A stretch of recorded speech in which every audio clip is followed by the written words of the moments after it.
Glória a Deus. Livro do Êxodo, capítulo de número 12.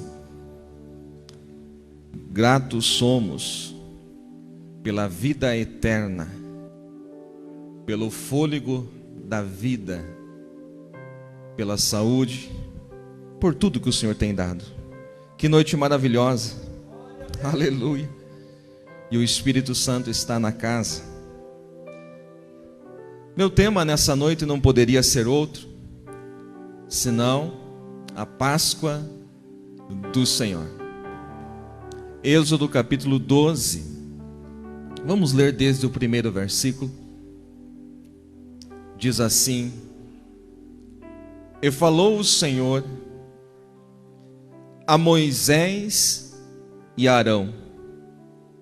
E falou o Senhor a Moisés e a Arão na terra do Egito, dizendo: Este mesmo mês vos será o princípio dos meses. Este vos será o primeiro dos meses do ano. Falai a toda a congregação de Israel, dizendo: Aos 10 deste mês, tome cada um para si um cordeiro, segundo as casas dos pais, um cordeiro para cada família. Mas, se a família for pequena para um cordeiro, então tome um só com o seu vizinho perto da sua casa, conforme o número das almas, cada um conforme o seu comer. Fareis a conta conforme ao cordeiro.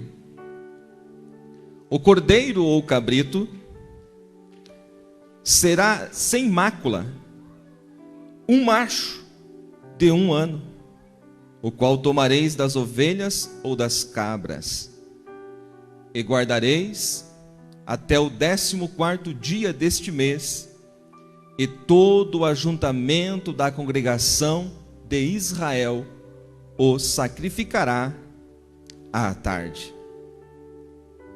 E tomarão do sangue e pô-lo-ão em ambas as ombreiras e na verga da porta, nas casas em que o comerem. E naquela noite comerão a carne assada no fogo, com pães ázimos, com ervas amargosas a comerão. Não comereis dele cru, nem cozido em água, senão assado no fogo.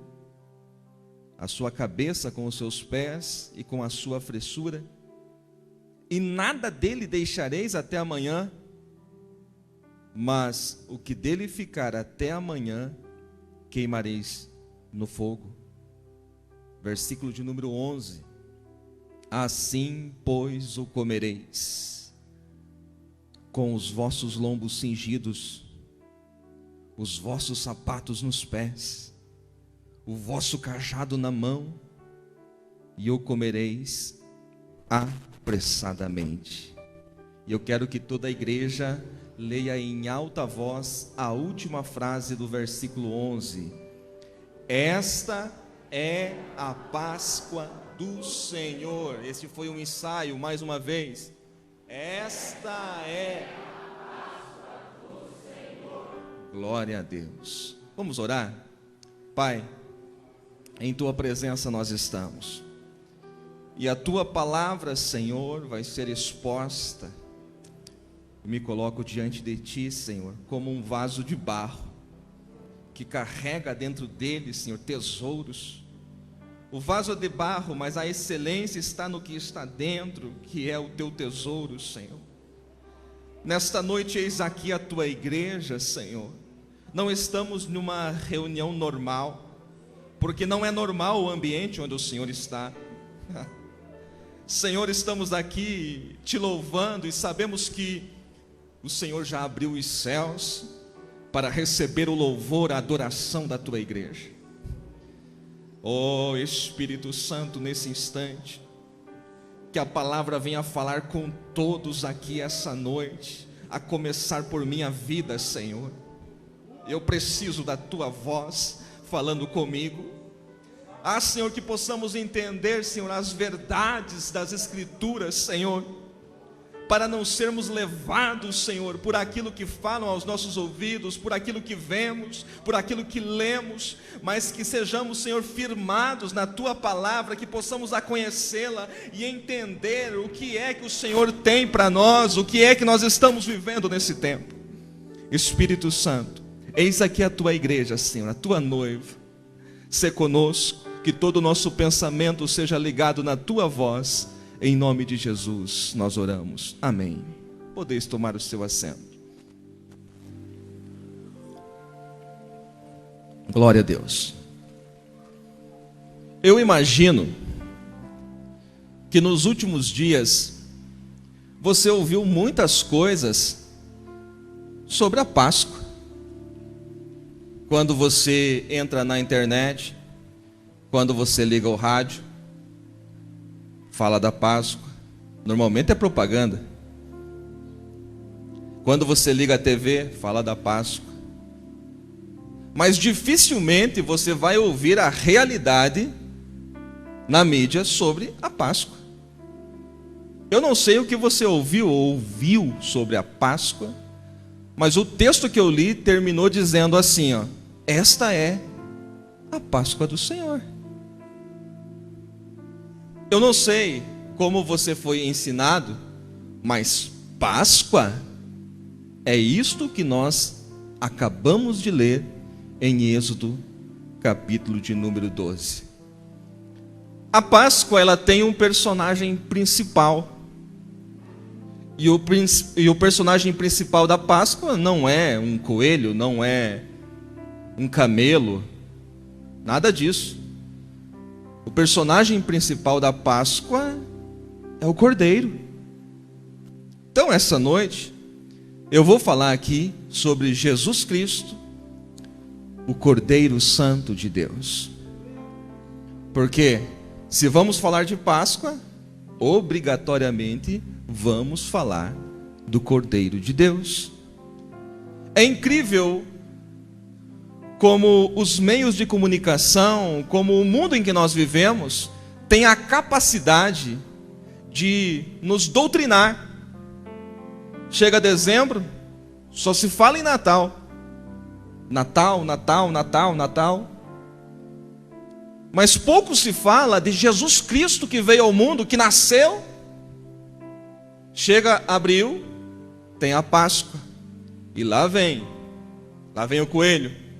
Lá vem o ovo de chocolate. E não é errado, irmão. Você pode comer ovo de chocolate, comer chocolate quando você quiser. Não tem problema nenhum com isso. Desde que você saiba que isto nada tem a ver, nada, nenhuma relação com a Páscoa. Não é pecado comer chocolate. Não é pecado celebrar o Natal da maneira como se celebra. Mas nós não podemos esquecer a essência. Caso contrário, nós estaremos falando de uma coisa e comemorando outra. Então, não perca de vista que o personagem principal da Páscoa é Cristo. O personagem principal do Natal, Cristo. Se no Natal nós comemoramos o nascimento de Jesus, o verbo que se fez carne e habitou entre nós, na Páscoa, nós anunciamos a morte do Cordeiro e a sua ressurreição ao terceiro dia. Eu louvo a Deus, porque desde o momento que este culto começou, nós estamos falando aqui da ressurreição de Jesus Cristo. Nós estamos cantando que Ele vive. E porque Ele vive, nós cremos no amanhã, nós esperamos o amanhã, porque a vitória dele sobre a morte garante a minha vitória também. Aleluia! Eu louvo a Deus porque a leitura bíblica, Mateus capítulo 28, que foi feita aqui, fala da ressurreição dele, e é por causa da ressurreição dele que nós não temos mais medo, que nós não tememos mais. Pode vir o que vier, até a morte nós vencemos, porque nós estamos em Cristo. Aleluia. Então a Bíblia sempre fala do cordeiro. E é muito importante que você entenda que a Bíblia tem uma revelação progressiva. É claro que talvez os hebreus que receberam esta palavra, estando ainda no Egito, eles não poderiam compreender de forma completa, como eu compreendo hoje, o que é que eles estavam fazendo. Talvez eles pensassem que sacrificar um cordeiro por família, tomar o sangue, marcar a verga e os umbrais da porta, era somente para que o anjo da morte não entrasse na sua casa. Mas isso tinha uma tipologia muito maior. Quando eu estou lendo primeira epístola de Pedro, eles não tinham a primeira epístola de Pedro, mas eu tenho. Capítulo 1, versículo de números 19 e 20, nós vemos lá Pedro falando de um cordeiro que foi morto ainda antes da fundação do mundo. Eu quero te explicar isso.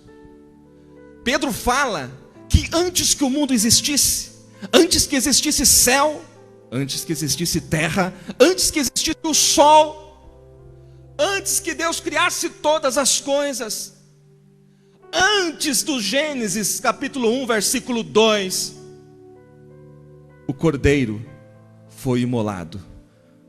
O cordeiro foi sacrificado no coração do Pai. Você não me entendeu. Deixa eu explicar melhor isso. Eu estou querendo dizer que a Bíblia diz em 1 Pedro 1, 19 e 20, que antes que o mundo existisse, Deus habitando fora do tempo, porque Deus não está preso ao tempo. Tempo é algo para eu, para você, mas Deus habita fora do tempo. Deus é sempre eterno.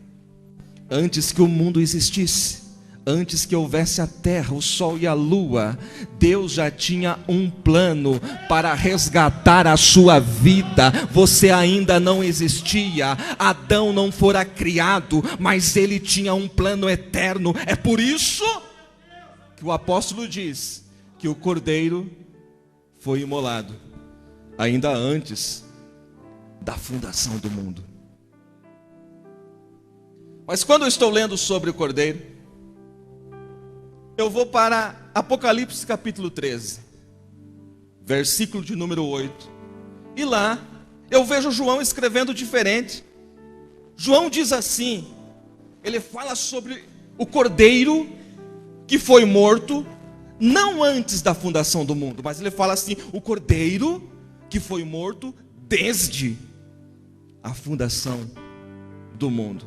E aí eu fiquei me perguntando, mas será que Pedro e João não combinaram direito? Não é. É que eles estão falando de momentos diferentes da história. Deus criou o homem. Esse é o momento pós-criação. Deus fez tudo perfeito, viu que tudo era bom e disse ao homem: podem comer de todas as árvores do jardim, somente daquela não coma. Eles obedeceram à voz do Senhor? Não, desobedeceram. E a primeira coisa que eles observaram, quando eles desobedeceram à voz do Senhor, é que eles estavam nus. Porque o pecado, ele revela a nossa vergonha. O pecado sempre vai revelar a vergonha. Eles sempre estiveram nus, mas nunca perceberam, porque eram cobertos com a luz do Senhor.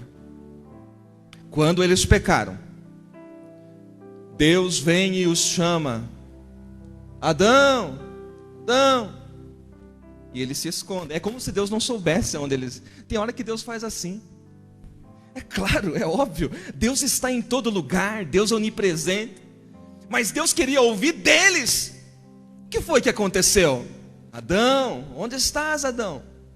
E ele disse assim: eu ouvi a tua voz e me escondi. Por que se escondeu? Porque eu percebi que eu estava nu. O texto de Gênesis, capítulo 3, versículo de número 21, vai dizer o seguinte: Deus fez uma túnica de pele de animais e os cobriu. Ou seja, um animal teve que dar a vida, teve que ser derramado sangue, para que Adão e Eva fossem cobertos. Gênesis 3:21, o Senhor fez-lhes uma túnica de pele de animal, sangue derramado. E a Bíblia não diz qual era o animal, mas eu posso imaginar que era um cordeiro, porque João diz que o cordeiro foi morto, Apocalipse 13:8, desde a fundação do mundo. Na história sempre tem um cordeiro. Aleluia. Não existe evangelho sem o cordeiro. Não existe evangelho sem o sacrifício. Quando o verbo se fez carne, habitou entre nós, e João diz que nós vimos a sua luz, vimos a sua glória, como a glória do unigênito do Pai. Ele começou a exercer o seu ministério. E lá no livro de João, capítulo 1, versículo 29, João, o Batista, estava fazendo o que ele sempre fazia, pregando, preparando o caminho do Senhor, anunciando a mensagem do arrependimento e batizando aqueles que criam na mensagem. A mensagem de João Batista não era uma mensagem que levantava o ego, não era uma mensagem que massageava o ego. A mensagem de João Batista era uma mensagem dura, era uma mensagem de confronto, raça de víboras. Era esta mensagem, mas os homens estavam tão insatisfeitos com aquilo que acontecia lá no templo, onde estavam Anás e Caifás, que eles saíam da cidade, iam para o deserto, para ouvir João anunciar o evangelho. E eles ouviam o evangelho e eram batizados. João batizando no Rio Jordão. De repente, João está batizando e para, porque ele vê alguém diferente na fila do batismo. E aí João vai dizer: eis aí o Cordeiro de Deus que tira o pecado do mundo. Aleluia. E João vai resistir. João vai dizer: não, eu que devo ser batizado por ti. Como que eu vou batizar o Senhor? E Jesus diz: deixa, para que se cumpra toda a Escritura. Mas ele anuncia: eis aí o Cordeiro de Deus que tira o pecado do mundo. Você vai ler muito sobre cordeiro na antiga aliança, e sempre esse animal era utilizado para derramar o sangue, e para que o sangue tipificasse arrependimento do ofertante. Mas nenhum daqueles animaizinhos tinha a capacidade de tirar pecado. Era apenas cobrir pecados. E é diferente de tirar. Se houver uma sujeira, eu levantar o tapete e colocar por baixo, ninguém vai ver mais. Mas se tirar o tapete, vai estar ali. Agora, Jesus não é um cordeiro como os animaizinhos do Antigo Testamento. Jesus é o cordeiro, é o cumprimento da tipologia do Antigo Testamento. Jesus é o cordeiro que não cobre pecados, mas Jesus é o cordeiro que tira, que arranca o pecado. E nesta noite, você aqui nesse templo de oração, você é justo, não pelos teus atos de justiça, não porque você é bom, porque você dá o dízimo, porque você ajuda os pobres. Não é por isso que você é justo. Você é justo porque foi justificado pelo sangue do Cordeiro de Deus, que foi derramado na cruz do Calvário. Então você pode celebrar nessa noite, você pode adorar, porque o teu pecado já não está mais aí, foi cancelado pelo sangue do Cordeiro de Deus. Aleluia, aleluia.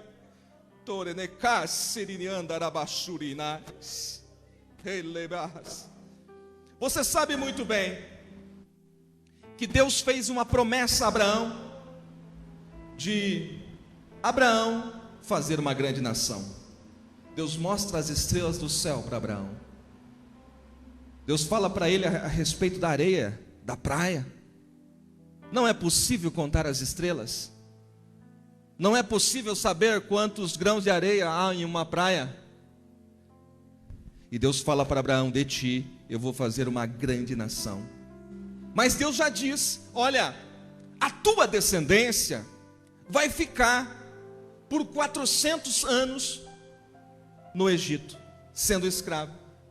A Bíblia diz, quando Estevão está ministrando aquela poderosa palavra no livro de Atos, ele diz que são 430 anos que o povo hebreu ficou preso no Egito.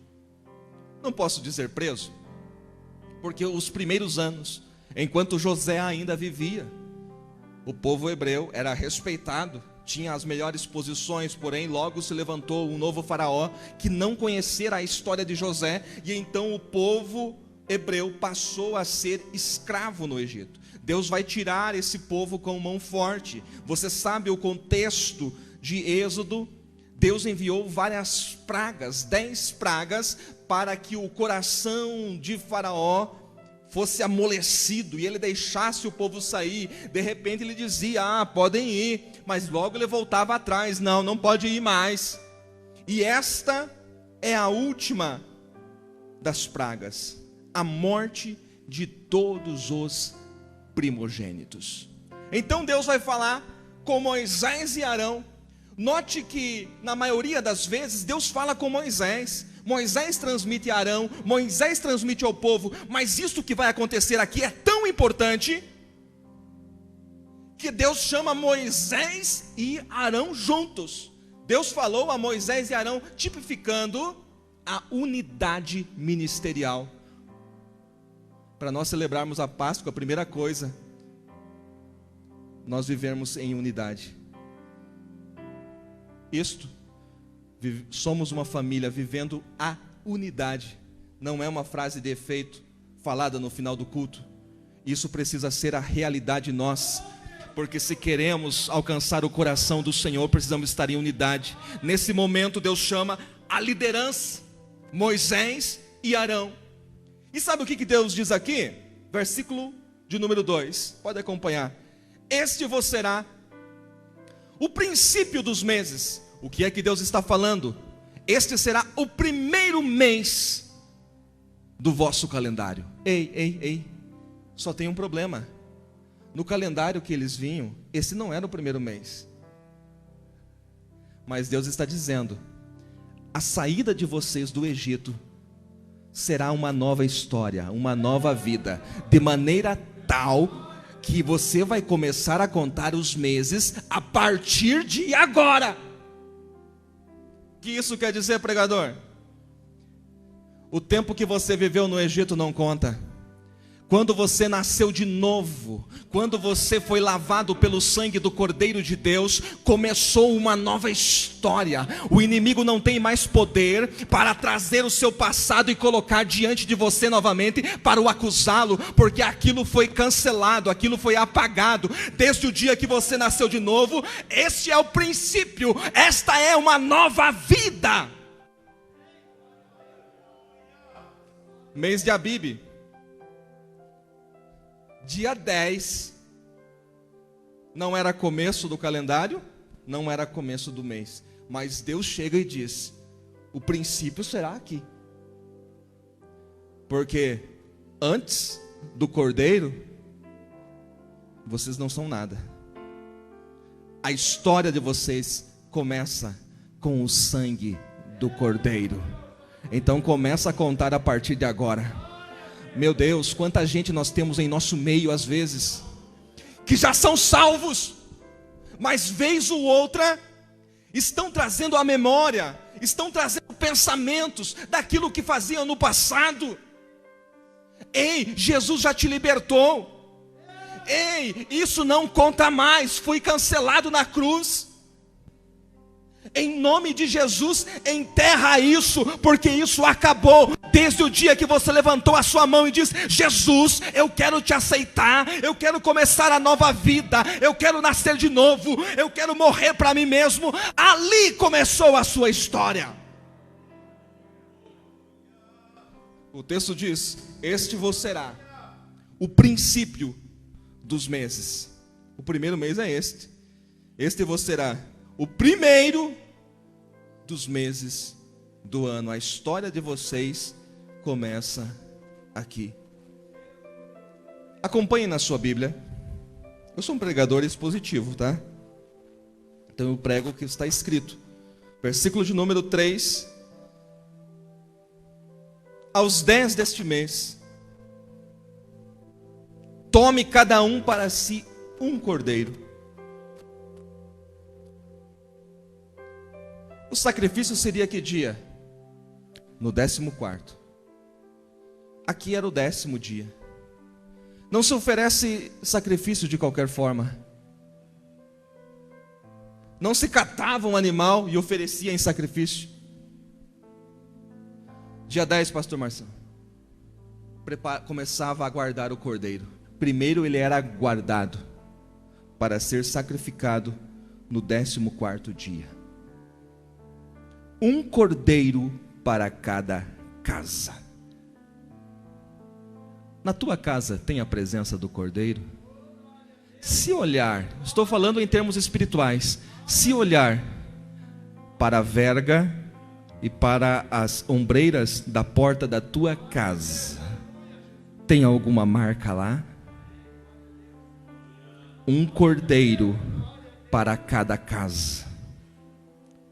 Mas, se a família fosse pequena, versículo de número 4, mas se a família for pequena para um cordeiro, então tome um só com o seu vizinho, perto da sua casa. Isso fala de evangelismo.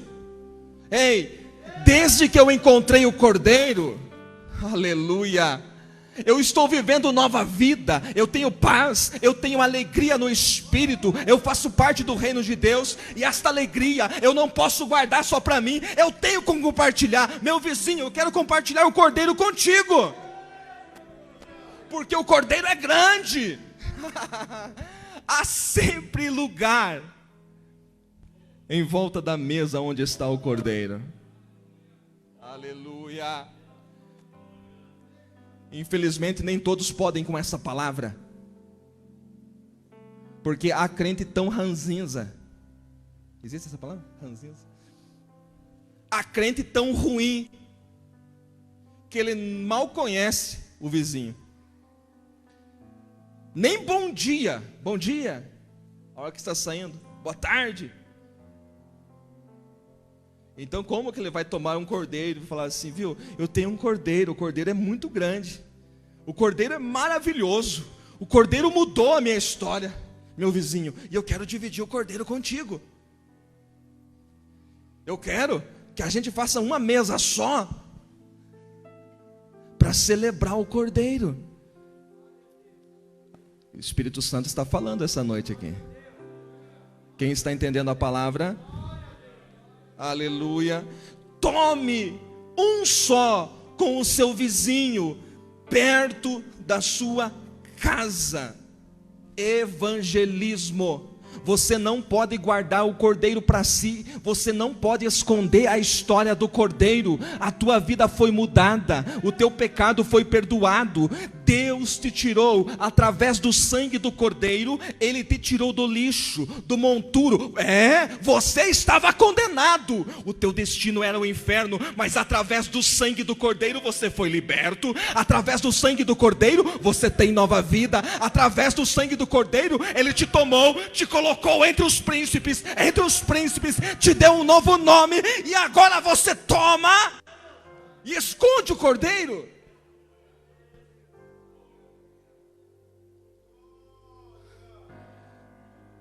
O mundo precisa ouvir a história do cordeiro que mudou a sua vida.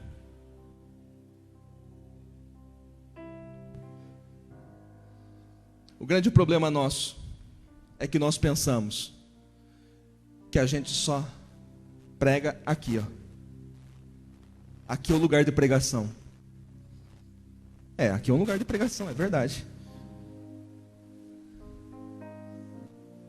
Mas não é aqui que nós anunciamos a história do Cordeiro. Se a maioria de vocês já são salvos, a grande maioria, adianta eu anunciar, eu fazer um apelo. Aqui é onde nós nos preparamos para viver lá fora e no nosso bairro, na nossa faculdade, na escola, no nosso trabalho, nós falarmos da história do Cordeiro. Não esconda o Cordeiro. O Cordeiro é guardado até o 14º dia, até o momento do sacrifício. Acompanhe comigo o versículo de número 5. O cordeiro será sem mancha, não é qualquer cordeiro, sem mácula, sem nenhum defeito, será um macho. O que isso quer dizer? Que não se oferecia a Deus aquilo que sobrava, de maneira nenhuma. A Deus era oferecido o melhor. Quando estamos fazendo aqui o trabalho de oferta e dízimos, e nós falamos nisso, nós não estamos falando por falar. Deus realmente só recebe o que é o melhor, o que é a primícia, o que custou caro. Isso tem valor diante de Deus. Davi disse: eu não vou oferecer ao Senhor sacrifício que não me custou nada. O melhor cordeiro era tomado e à tarde era sacrificado. E isso me chama a atenção, presbítero de Jean, porque o cordeiro poderia ser morto de manhã ou no começo da noite, mas faz questão o texto de dizer que era à tarde. E eu posso afirmar para vocês, com base nos sacrifícios do Antigo Testamento, que era às 3 horas da tarde que o cordeiro foi sacrificado em cada família, mostrando algo que aconteceria muito tempo depois, quando o Verbo de Deus, que se fez carne, o Cordeiro Santo de Deus, estaria no Monte Calvário, e às 3 horas da tarde ele iria expirar. Ele iria dizer: está consumado. Tetelestai. Tetelestai. Está consumado. Está acabado. 3 horas da tarde. O sacrifício era feito à tarde. E então no versículo 7: tomarão do sangue, poloão em ambas as ombreiras e na verga da porta, nas casas em que o comerem. Não basta ter um cordeiro em cada casa. Não basta sacrificar o cordeiro. É preciso tomar. Naquele tempo eles tomavam o hisopo. O que era hisopo? Era uma planta que tinha folha esponjosa.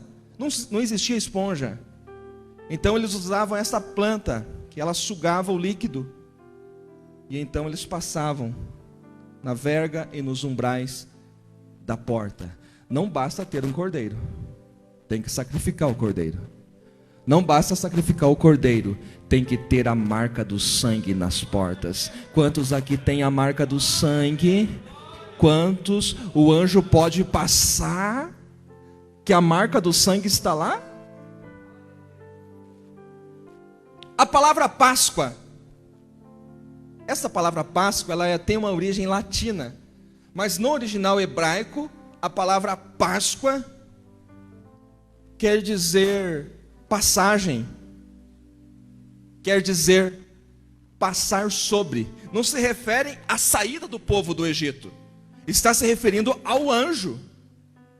A palavra Páscoa significa no original hebraico passar sobre, porque o anjo viria, o anjo da morte, mas na casa que tem a marca do sangue, ele pularia, ele passaria sobre, Porque não há morte onde há o sangue de Jesus. Ah, vocês não me ouviram, só o pastor Genésio me ouviu. Não há morte onde há a marca do sangue. Não há morte onde há a marca do sangue. Oh, glória! Oh, glória! Por tudo que eu já fiz, eu deveria estar morto. Alguém é capaz de confessar isso comigo? Ou você é bom o bastante para dizer o contrário? Por tudo que eu já fiz, eu deveria estar morto. Mas isso não aconteceu, e nem vai acontecer, porque eu fui lavado, eu fui santificado. Não foi eu que fiz, o que eu fiz me trazia a morte, mas o que Ele fez. E quando eu estou no sacrifício dEle, e quando eu creio no sangue derramado na cruz, eu sou lavado, eu sou purificado, eu me torno puro, eu me torno santo aos olhos do Senhor. Como que você será santo sem o sangue?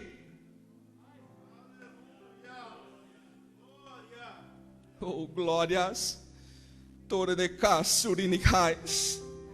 E é preciso haver fogo, porque o texto no versículo de número 9, versículo de número 8 e no 9 também, é bem claro em dizer que não poderia ser cru, Davi.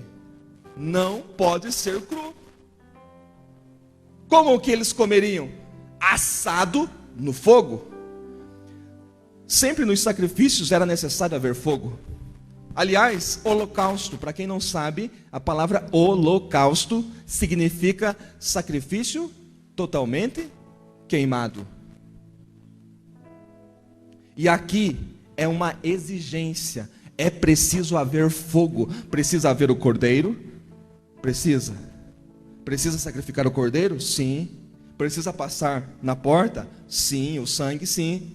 Mas era preciso haver fogo também, porque sem fogo a carne ia cheirar mal. Não poderia ser cozida em água, era para ser assado no fogo. E eu faço uma pergunta aqui: quantos de vocês ainda têm um fogo? Deixa eu ver, onde tem fogo? Onde tem o fogo? Porque como que vai sacrificar o cordeiro da Páscoa se não tem fogo? Ei, aqui, irmãos, é uma Assembleia de Deus que começou lá em 1910. E a mensagem da Assembleia de Deus é essa: fogo, fogo, batismo com o Espírito Santo, cura, anunciar Jesus. Jesus em breve voltará. Jesus cura, Jesus batiza. Fogo. Não deixe a carne cheirar mal, coloca no fogo. Oh, glória.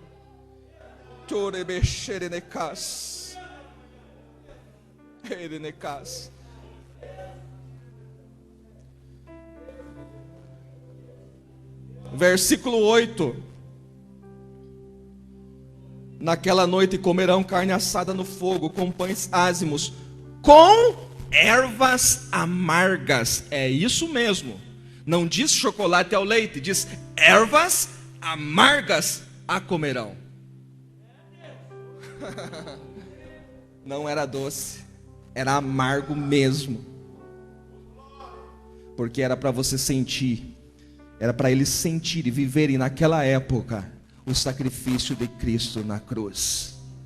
Lá na cruz, quando o Cordeiro de Deus disse: tenho sede, eles tomaram uma esponja, um isopo, tomaram vinagre e foram colocar, Egivaldo, na boca dele. Mas ele recusou. Ele recusou, porque o vinagre serviria como uma espécie de anestésico. E ele precisava sentir toda a dor, toda a amargura da morte. Sabe por quê? Por causa desse miserável pecador. Ele precisava sentir o gosto amargo da morte para me salvar e para que hoje eu estivesse aqui com vida. Eu não sei se você tem motivos para glorificar a Deus. Eu não sei mais o que eu posso dizer. Aleluia. Não deixareis nada. Estou correndo, versículo 10. Nada dele deixareis até amanhã. Queriam deixar Cristo pendurado no madeiro? Queriam. Mas veio um homem que temia a Deus, José de Arimateia, era senador romano. E ele pediu que tirasse, pediu autorização para que o corpo de Jesus fosse tirado na cruz. E foi colocado em uma sepultura nova. Não poderia deixar o cordeiro de um dia para o outro. Foi sacrificado à tarde, 3 horas ele morreu. E as pessoas maneando a cabeça, não era esse que ia destruir o templo, em 3 dias ia reconstruir? Não era esse o Filho de Deus? E maneando a cabeça e zombando dele, eles foram embora e deixaram o cordeiro lá. Mas para que se cumprisse essa palavra aqui, José de Arimateia tirou o corpo de Jesus da cruz e colocou em uma sepultura nova, para que se cumprisse as escrituras. E o corpo de Jesus ficou na sepultura até quando? Até o domingo. Domingo pela manhã. E domingo pela manhã veio um anjo e removeu a pedra para Jesus sair, é isso? Não, não é isso. O anjo veio, removeu a pedra, mas não era para Jesus sair. Jesus já tinha saído. Ele estava num corpo glorificado. Diz o apóstolo Paulo que o Espírito Santo ressuscitou a Jesus, ele já tinha saído. Acontece que as mulheres viriam até o sepulcro e elas precisavam ver lá dentro. Então o anjo removeu a pedra, não para que Jesus saísse, porque Jesus já tinha saído, ele é Deus, mas para que as mulheres olhassem lá dentro e vissem que o corpo dele não estava mais ali. Oh, glória, ele ressuscitou. E ele ressuscitou. Ele ainda é o Cordeiro de Deus? Ele é o Cordeiro de Deus. Mas em breve, ele virá como leão. O mesmo que é cordeiro, aparece lá em Apocalipse, capítulo 5, como o leão. Cordeiro e leão. Ele é cordeiro para salvar, mas ele é leão, todo poderoso. Leão é o rei. Na floresta ninguém manda mais do que o leão. Ele virá como leão da tribo de Judá. João vê isso. João vê na sua visão. E ele começa a chorar, porque era necessário que alguém abrisse os selos, mas ninguém era capaz de desatar os 7 selos.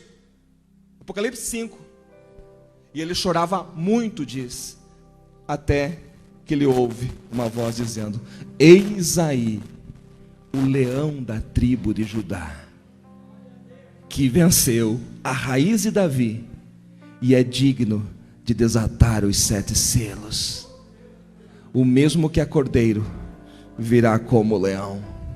Aleluia! Este é o símbolo da nossa fé. Versículo 11, aqui eu encerro. Assim, pois, comereis com os vossos lombos cingidos. Como que se celebra a Páscoa? Vestido. Lombos cingidos, vestidos. Sapato no pé, cajado na mão e comendo apressadamente. Por quê? Quem está em rota de fuga é dessa forma. Não era de pijama, na rede, não. Era vestido, sapato no pé, cajado na mão e comendo apressadamente. Por quê? Porque a qualquer momento eles estariam batendo em retirada do Egito. Este versículo aqui tipifica o arrebatamento da igreja. É necessário estar cingido, é necessário estar preparado. Hoje você celebra a Páscoa aqui nessa terra, a próxima nós não sabemos se estaremos aqui, porque a qualquer momento esse mesmo Jesus que é o Cordeiro de Deus, esse mesmo Jesus que também é o leão da tribo de Judá, virá nas nuvens para arrebatar a igreja fiel da terra. 2 convites. Eu preguei sobre o Cordeiro. Quem aqui ainda não tem o Cordeiro de Deus? Quem ainda não aceitou Jesus como seu Salvador? Eu não conheço todos. Quem aqui deseja entrar pela porta da graça nessa noite, dá um sinal com a sua mão, eu quero te conhecer. Há alguém aqui que ainda não recebeu Jesus como seu Salvador? A porta da graça, ela está aberta para você. Segundo convite, se você desejar vir à frente, você que ouviu essa palavra, e essa palavra falou ao seu coração, como nunca falou antes, te marcou, venha à frente. O Espírito Santo me diz que falou com diversas vidas aqui essa noite. E se você desejar estar à frente, eu terei a honra de estar orando por sua vida. O Deus que abençoa você aí no seu lugar é o mesmo que abençoa aqui na frente. Mas quando você vem à frente, você está dizendo assim, diante de anjos e demônios: eu creio na palavra que foi pregada. Você está dizendo para as miríades angelicais, você está dizendo para as hostes espirituais da maldade: eu tomo posse da palavra que foi pregada.